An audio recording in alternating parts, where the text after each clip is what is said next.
Shalom anak-anak, apa kabar? Sehat semuanya? Ibu berharap semua anak-anak sehat ya.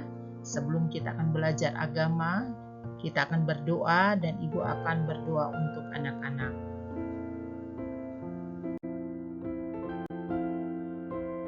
Mari kita berdoa. Tuhan Yesus, kami bersyukur pada hari ini kami akan belajar agama. Berikan kami kepintaran, berikan kami hikmat. Biarlah kami dapat berhasil karena pertolongan daripada Tuhan sendiri. Dalam nama Yesus kami sudah berdoa. Amin.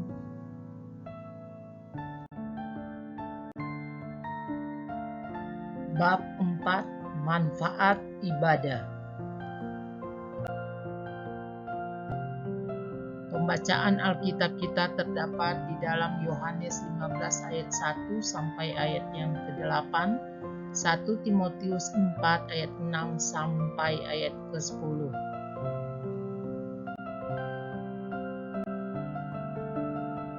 Tahukah kamu gambar apakah di samping ini? Jam matahari adalah sebuah perangkat sederhana yang sangat kuno untuk menunjukkan waktu berdasarkan pergerakan matahari. Matahari menolong manusia mengetahui waktu. Matahari menjadi pertanda siang dan malam. Dengan menciptakan waktu, Tuhan ingin manusia mengalami kasih-Nya setiap saat, seperti kesaksian Daud dalam Mazmur 42 ayat 9.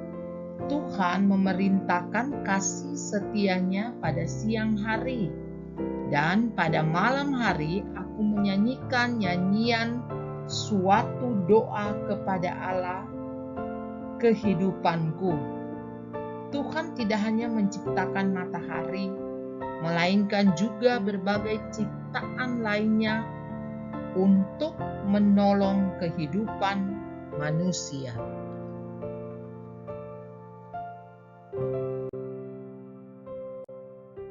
A. Mengenal Sang Pencipta. Tuhan menciptakan manusia sesuai dengan gambar-Nya. Tuhan memberikan manusia berbagai kemampuan seperti memiliki emosi, kemampuan berpikir, bertindak, bahkan mencipta. Tuhan juga memberikan manusia kemampuan mengambil keputusan dan merespons kasih Allah. Tuhan menghendaki manusia memiliki persekutuan bersama dengan semua makhluk. Ini terjadi melalui ibadah, di mana manusia dan Allah dapat saling berkomunikasi. Melalui Alkitab dan ciptaannya, Allah membuka diri-Nya untuk dikenal. Manusia mengenal dan menyadari perbuatan-perbuatan besar yang dilakukan penciptanya, seperti kesaksian Samuel. Dalam 1 Samuel 12 ayat 24 dikatakan, hanya takutlah akan Tuhan dan setialah beribadah kepadanya dengan segenap hatimu, sebab ketahuilah betapa besarnya hal-hal yang dilakukannya di antara kamu.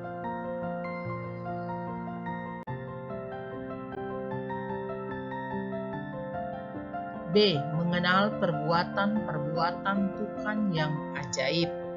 Seluruh isi Alkitab menceritakan betapa dahsyat perbuatan Tuhan, seperti kesaksian Raja Daud yang tertulis dalam Mazmur 96 ayat 3-4. Dikatakan di dalam firman Tuhan, ceritakanlah kemuliaan-Nya di antara bangsa-bangsa dan perbuatan-perbuatannya yang ajaib di antara segala suku bangsa, sebab Tuhan Maha Besar dan terpuji sangat. Ia lebih dahsyat daripada segala Allah. Dengan ibadah, kita semakin mengenal perbuatan-perbuatan ajaib yang Allah lakukan. Tidak hanya dengan membaca firman Tuhan dalam Alkitab, tetapi juga merasakan perbuatan-perbuatan ajaib dalam kehidupan sehari-hari.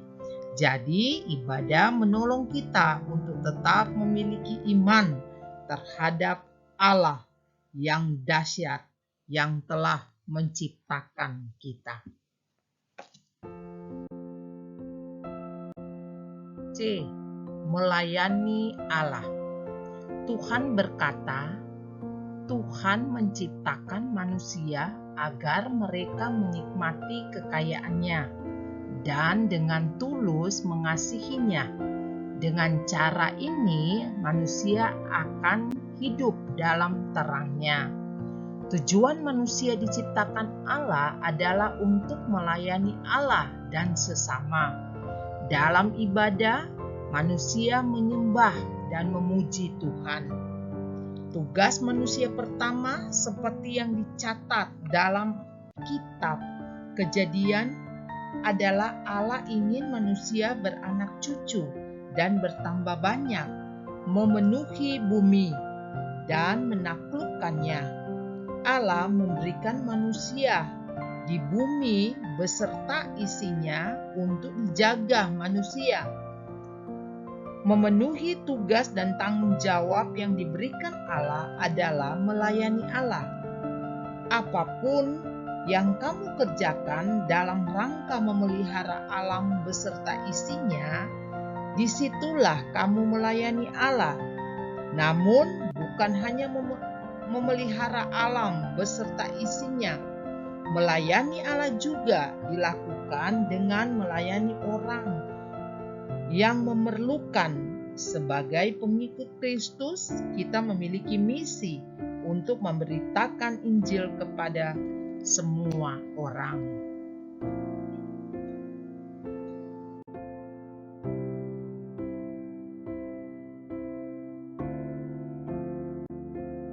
D. Bertumbuh dan berbuah. Dalam Injil Yohanes 5 ayat 1 sampai ayatnya yang ke-8 dikatakan bahwa Yesus adalah pokok anggur yang benar. Tinggallah di dalamnya dan kita akan berbuah. Jikalau kita berbuah banyak, nama Tuhanlah yang dimuliakan. Agar pohon anggur dapat bertumbuh dan berbuah dengan sempurna, diperlukan tanah yang subur serta perawatan yang baik. Pohon anggur seperti hidup kita yang memerlukan perawatan yang baik agar dapat berbuah bagi Tuhan dan dapat dinikmati semua orang. Namun, bagaimanakah caranya? Yang pertama yaitu milikilah hidup yang mau diubah Tuhan. Karena setiap ranting padaku yang tidak berbuah dipotongnya, dan setiap ranting yang berbuah dibersihkannya supaya ia lebih berbuah. Kedua, tetaplah dekat dengan Tuhan dan jadilah pribadi yang berkualitas. Seperti yang difirmankan, tinggallah di dalam aku dan aku di dalam kamu. Dan ketiga, latihlah dirimu dengan latihan rohani karena berguna bagi perkembangan imanmu.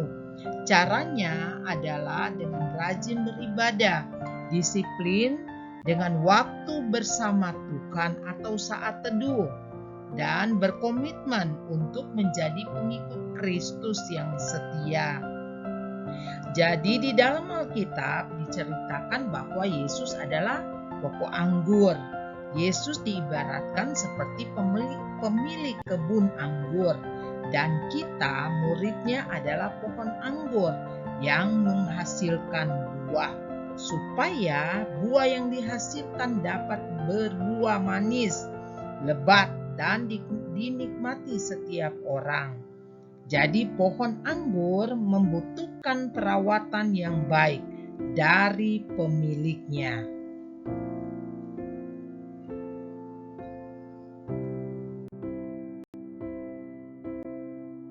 Terima kasih, Tuhan Yesus memberkati anak-anak.